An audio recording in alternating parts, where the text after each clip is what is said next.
Italian Wine Podcast. Chin Chin with Italian wine people.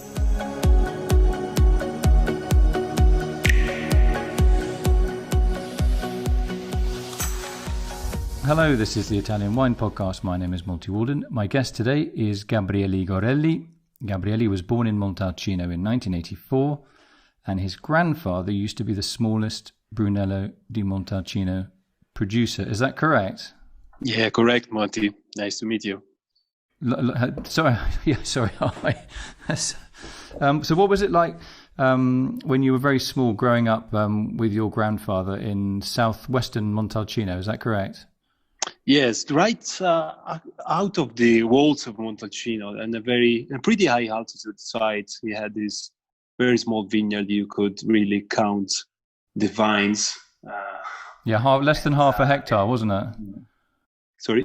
Less than half a hectare of vines. Less than half a hectare, Brunello, and then a little bit more, but not Brunello, for home consumption, you know. Well, what was your grandfather called? Giancarlo. Mm-hmm. And so he just had a little bit of vineyard, and did he grow like vegetables and fruit and things like that? As you say, like self-sufficient.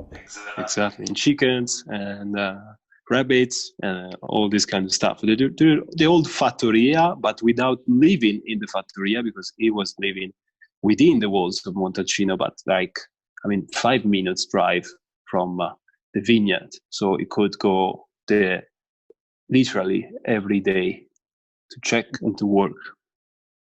And you used to go and help him as well, did you, when you were a little boy? Yes, of course. I did a lot of damage while being a little boy there, and but I really developed a passion for that, because even my father and my uncle were working with my grandpa, and I was the only kid in the family at that moment, and I felt like I was destined to help them. Uh-huh. And then you went. Then you went to obviously you went to school. And what did you study when you left school? What was your speciality? Oh, well, I always tried to be focused on something that didn't really put me on a track which I had to keep for a long time. That's why I decided to study languages, and so I studied English, I studied French and German, and I wasn't focused on the cultivation of the vineyard or stuff like that, because by the time I started school at the gymnasium, my grandfather retired, and my uncle decided to found another winery at the moment. So at that moment, my cousins were already born, and so I felt like, okay,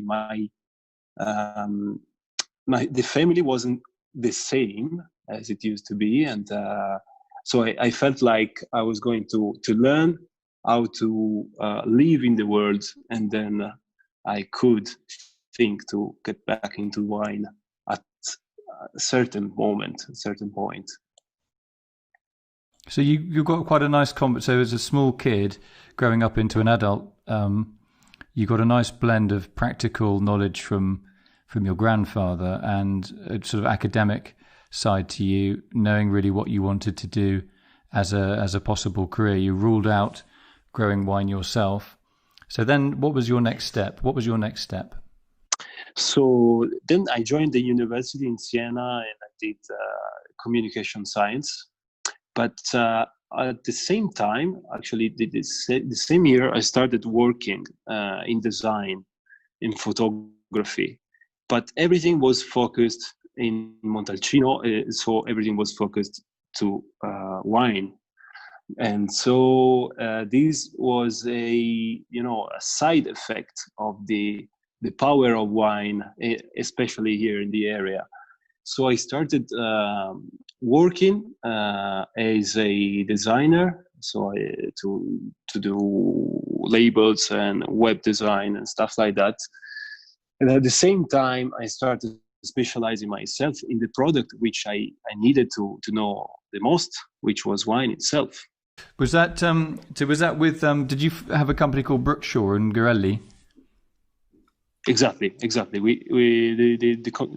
advertising agency, which is a wine focused advertising agency, as I was telling you, it was funded in 2004. So I was 20 years old, but I'm still there. I am the CEO now, and I hold 50% of the company now. Mm-hmm. So in terms of day to day, what's a typical day for you? Assuming you're in Italy, I know you travel a lot, but just say a typical day in Italy and a typical day in, I guess you're based in the UK. When you're in the UK, you're in London, right? Yes, exactly. Yeah, so typical day here in Montalcino would be, trying to get a grip on the program of things to do, so photos and video to shoot, and designing labels or designing websites. So meeting customers and trying to find a way to enhance their storytelling through images or through words and graphics. While I am in London, also in the UK, I go there especially under cover of master wine students. So my days there used to be very tough. Wine tasting, and working on the theory. At the moment, since I passed the exam last year, I'm focusing on my research paper, which is a very, very lonely task you have to do to get to your title. Oh, right. So you've passed the tasting and the theory, have you? So I passed in 2 years, because the first year I passed the tasting, but the 4/5 of the theory only.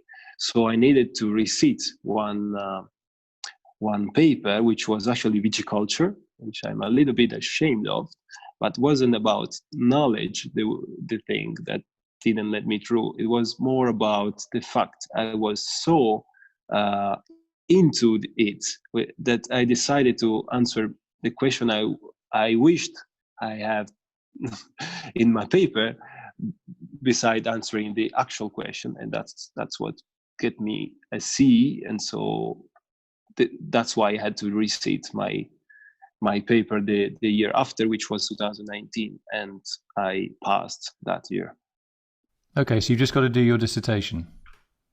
Yes, it's not called dissertation anymore. It's now called research paper.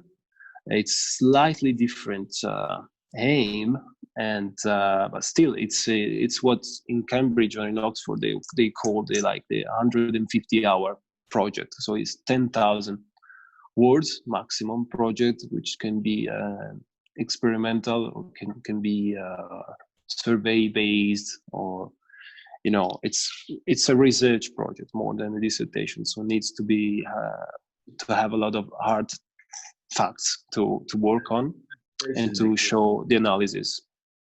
Do they call it an investigation still? An investigation into blah, blah, blah?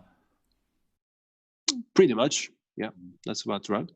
So I imagine you're going to get through that and you will be an MW. I mean, how, if you, assuming you do pass, how is that going to change your life? Does it mean that you put your prices up, or are you just doing it because you see it's a personal challenge? I think my life has been changing through the years I've been into the NW program, because by the time you make friends, you do networking with the guys that you work and study together with you, it's already a game changer, because you are part of a slightly bigger elite than the actual NWs one, but it's still an elite, because there are as much as students now that as much as Masters of Wine. So 380 students to 380 Masters of Wine at the moment. So it's already an elite to be an NW student, and I joined the institute in 2014. So I've been there for a while, and that was really changing the way I approached work, the way I approached even life, I would say, and of course, it's strongly impacting and affecting every relationship and every task you're asked to accomplish. When being an NW, I think this will be even more evident and empowered, but with the same like tone. Keeping your feet on the ground, you mean? Mm-hmm, of course. So, I mean, in terms of your work, designing and consulting, how has your study improved or changed the way that you work or the advice that you give? Okay, so I've always been very, I want to say, humanistic and Mediterranean, in the sense that I've been very flowery in writing and not very strongly based on numbers and figures and hard facts, despite being, a good student even in school. But the NW really lets you distill the information, let you analyze the information, critically analyze the information, and let you convey your message in a more succinct, in a very effective manner that really empowers the way you're working, the way you are relating to people, and the way you're tackling your everyday tasks. And of course, there is also the real life thing. So the fact that if you want to pass the exam, you need to be in shape.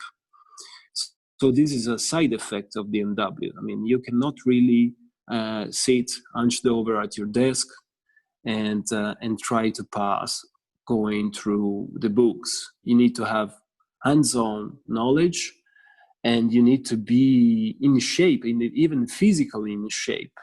And when I started my program 1 year after, I felt like I had to start something that really let me feel better. And then I started doing yoga, and these never abandoned me throughout the program, and is now part of my life. So it's strongly changed the way even I'm living, by a side effect, of course, but still has. Has that made you a better professional in terms of the advice that you give and the ideas that you have when you're with a client? You're trying to get away less from stereotypical marketing, either sound bites or labels, or how has it impacted on your work directly? I would say so, because it's something that really enhances your knowledge and your ability to compare things in a critical way. So you have a broader knowledge with a more than decent depth in several, I would say, stages of the value chain that really help you to know what you're talking about in pretty much every situation. And I would say, things from a global perspective, because most of the time we have many experts in Italy that are so focused in Italy that they cannot focus on anything else. And I think what the NW has taught me most of the time is to make a step back and to kind of see the bigger picture, not to focus too much on something that will let you, blur your vision on a more global picture. And that is really enhancing the power you have to put things together, to connect dots. And of course, there is no more stereotypical, way to approach stuff. I mean, it's always something you want to experiment. It's always something that you want to try to go in that direction. and you always want to be critical about what you've done, what other people have done, and the real question is not what, it's why. It's always asking why. Mm-hmm. Okay. Is there anything we've missed? What do you think? Well,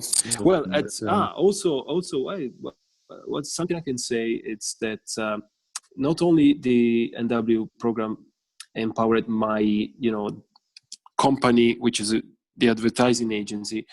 I even founded another company which is called KH Wines in 2015, so 1 year after I started the program, which is focused on wine selection.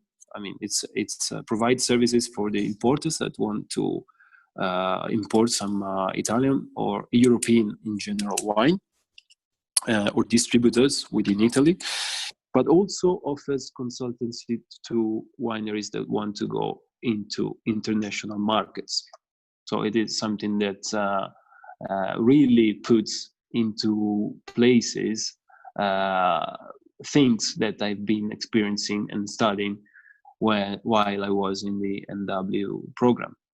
So one of the things that you say, this idea of storytelling now is becoming very important for brands, particularly in competitive environments such as Brunello. I mean, people think that Brunello sells itself. It doesn't necessarily. In some ways it does, but you still need a story. And what are the storytelling tips that you could tell in general? If I'm a winemaker and I'm in Brunello and I come to you, what kind of thing would you tell me in terms of storytelling? Okay, there are several things that I think now have a grip on the market, despite only being a producer of Brunello, full stop. You need to find your place in the appellation. I mean, you need to find your your audience. That's why I think one of the most important advices I could give to people is to be their own selves, because they cannot afford just to pretend being something they are not, but they need to tell their story from a very visceral point of view. I mean, they have to be very honest on what they're doing and to convey their message. I mean, their personality should shine through their products, but even from their communication. So it is not about going through their assets. It's more about going through their personalities. So develop what it's about for them to produce wine. So what's the family story?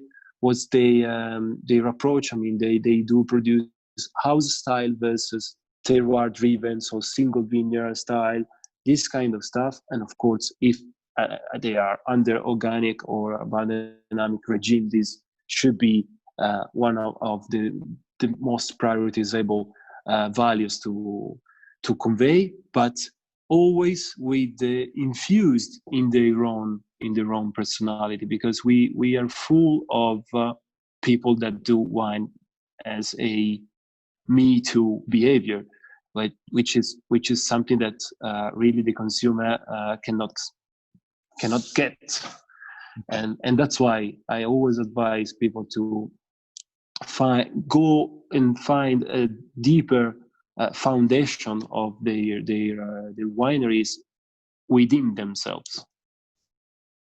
So it's interesting that you say that. I mean, imagine going back to your grandfather, that he never heard of storytelling or marketing or anything like that, but he would have been a classic case of he could almost write his own story, full of authentic, anecdotes, man of the soil, that kind of thing, with no artifice at all. Wake up early in the morning, all weathers, outside, pruning and ploughing and looking after the vines. He'd have been a great candidate, I think, for your company. He'd have been the easiest client you ever had or would ever have had. Absolutely. That's the authenticity I talk about, especially in a very high quality area where there are a lot of producers that own very small bits of land. You need to have your own personality to shine through, because we do not have any classification of the vineyard. So it's more a producer-related quality that you can perceive as a consumer. So if you stick to the producer that really works for your values, I think it's the best thing you can do, because you have a loyal customer, you have a loyal consumer, not somebody that will go for a better story, but not as authentic as yours. Okay. Do you think you'll ever make your wine yourself? Well, I like to do blending. I don't think I am ready to oversee the whole process, but and of course I had no time to do that now, and it is something that really needs to settle in my mind.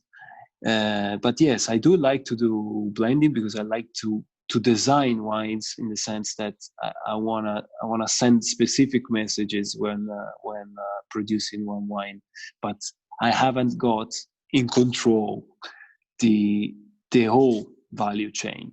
I'm only having some vats to blend with. The only interesting experiment I did, it was last year, so vintage 2019, and together with Maurizio Castelli, we sourced a bit of Sangiovese, organic Sangiovese and organic Trebbiano grapes, and we did a full vessel and with a whole bunch, and no sulfur dioxide, which was feet stomped, and we just have only 3,000 bottles of it, and it is a pretty nice example of a classic wine, a co-fermented contadino wine of a few decades ago. That was the winemaking, the most close to a winemaking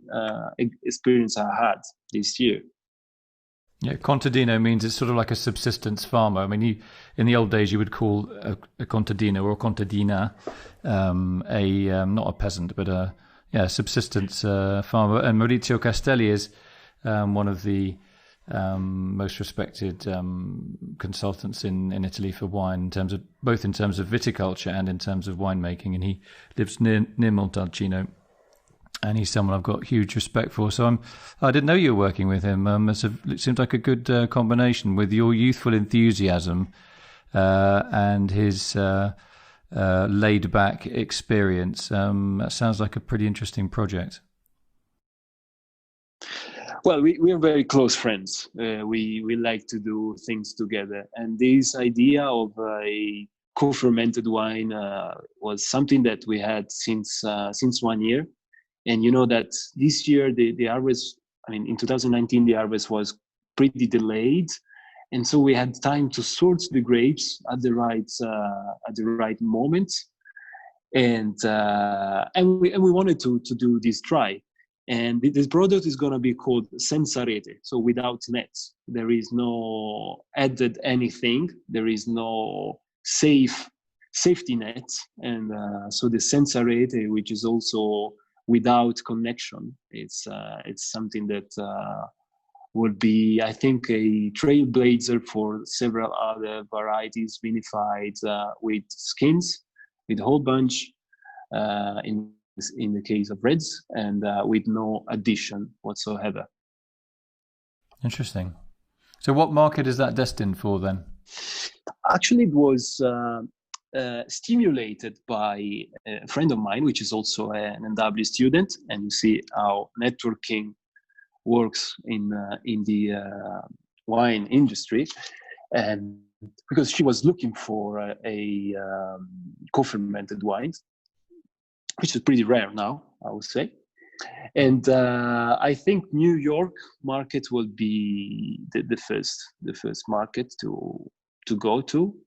and also Italy, because of Castelli name. It's pretty renowned, and is renowned for producing wines from decades for the same customer. For example, as Badia Coltibuono has been there for 40 years consulting. It's something it's unique, because you have consultants that go back and forth from estates, but 40 years consulting for the same, it's pretty interesting, I would say.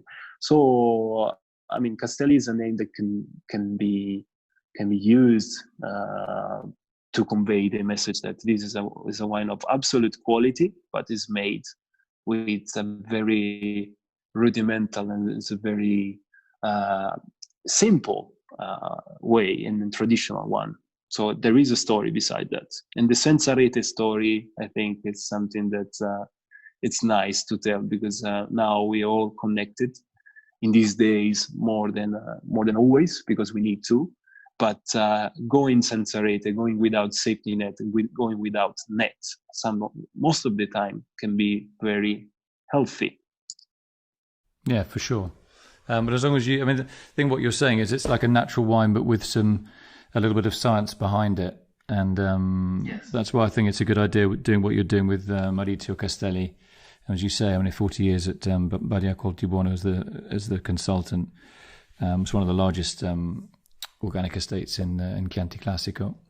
Exactly. And, so it's a good marriage between his old head and your sort of younger way of looking at things, and identifying, particularly as you mentioned, the New York, where anything sort of natural is very hot at the moment. But I think the idea of you coming up with a wine that is natural, but also I'm not going to say drinkable, but you know what I mean, not funky and corrupted unnecessarily. I think you could have a good impact there. You know, you're a great communicator, you're a young lad, and you've got a lot of energy about you, and you've got a great future ahead. And I'm sure once you've got your MW, and just to get that out of the way rather than having the magic letters after your name, will allow you to focus even more fully on some of these projects. So I want to say thanks very much to you, Gabriele Gorelli, who's from Montalcino, but he's a man of the world, and he's got many strings to his bow. He's probably going to be an MW one day. And next time you're back in Montalcino, be great to go down to see that vineyard, your family vineyard, where you were a little boy, and we can have a little look around there, okay? Okay, I will. Thank you very much, Monty. It's been a pleasure. It's my pleasure listening to you, and wish you every success with your education and with your business. Thanks a lot, Gabriele. Listen to all of our pods on SoundCloud, iTunes, Spotify, Himalaya FM, and on ItalianWinePodcast.com. Don't forget to send your tweets to @ItaWinePodcast.